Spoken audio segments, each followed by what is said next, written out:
there is an unlimited number of questions that need to be answered around this disease, because at the end of the day, we're talking about now 6 million Americans with Alzheimer's, another 8 or so million with different forms of dementia. It is costing us somewhere between $500 billion and $1 trillion per year in direct care and indirect care costs combined. It's the sixth leading killer of Americans. It may even be a little bit higher than that. I mean, it's just a tragic disease. It is just absolutely horrific. And any of your listeners who have had a family member or someone close to them that has had it knows exactly what I'm talking about. It's horrific. I think it's the worst way to die, actually. Yeah, not even nice to think about. No, it's awful. So, well, you were able to still make formulation, even with your limited budget and everything. So you're able to say what's in the formulation and what do you think the mechanisms of action are, the ingredients formulation? Maybe start with the polys. Well, again, the polysaccharides, I mean, we kind of put the cart before the horse, talking about the research before the formulation, but the polysaccharides. So when I met Dr. Reg, again, this is almost 20 years ago, he gave me a very fast education on these polysaccharides from aloe vera that, like most people, you mention the word aloe vera, you think, what? It's the gel for your sunburn or a cut or a wound or something topically. I literally had no clue what door that man was opening for me in my life. But Reg was a practicing pathologist in the Dallas area. He was running a pathology unit at a hospital in Dallas about 40 years ago, and he had 10 guys with HIV come to his office and say, hey, we're taking this aloe vera product. We have no viral load and our CD4 cells are normal. Back in the mid-80s, if you got HIV, it was essentially a death sentence. This was like a decade before antiretroviral medication. And so Reg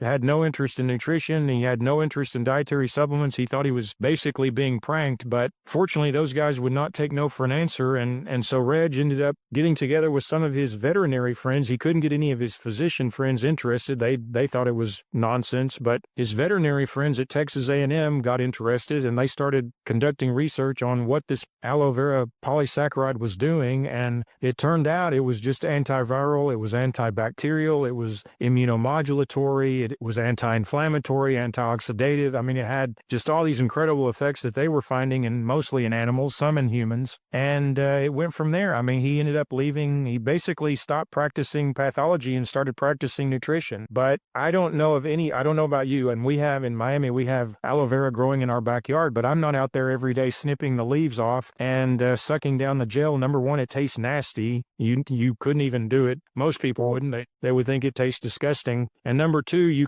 because it's 99% water, you never could possibly get the concentrated amount of polysaccharide in that very diluted gel that you can in what we have in our formula, because, again, it would just make you sick trying to get that much. So it almost invariably, every time I give a lecture about this research, somebody says, oh, I'll just drink the aloe vera juice. I'm like, no, you can do that. That's okay, but it's not going to be the same effect. So we've dehydrated the gel. We've taken all that water out of the gel. We've concentrated the polysaccharide down into a few hundred milligrams that the body can actually recognize at a therapeutic dose to really have all these physiological benefits that I've been describing to you today. And so that to me is the most important thing, again, because, no humans don't eat aloe vera. I mean, you may, again, rub it on your skin when you have a topical issue, but nobody's eating it. So that, to me, if you twisted my arm and said, John, what's the most important ingredient or material in your formula, I would say it's the aloe vera, simply not only because of its effect, because of that, again, people are not consuming it. Now, as far as the rice bran goes, for those of you who like to eat rice, and I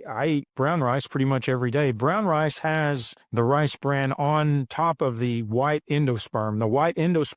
The white rice, unfortunately, is what most of the world prefers to eat. That's, I think, like 70 to 80% of the rice sold in the world is white rice. So rice basically has three primary layers. You have the outer layer that's like cardboard. You can't eat it, the husk or the hull. And then the next layer, that gets obviously stripped off first. And then the next layer is the bran. That's the real magic to this plant that, again, most of the world is not eating. It's either getting thrown away or fed to livestock. So ironically, animals are actually getting the most valuable aspect of rice compared to, most humans. But I would still argue that even if you ate a half a cup to a cup of brown rice every day, if you are middle age or older, if you have neurodegeneration, cancer, heart disease, diabetes, any of the significant killers, you're probably not going to get enough of the rice bran just eating brown rice every day.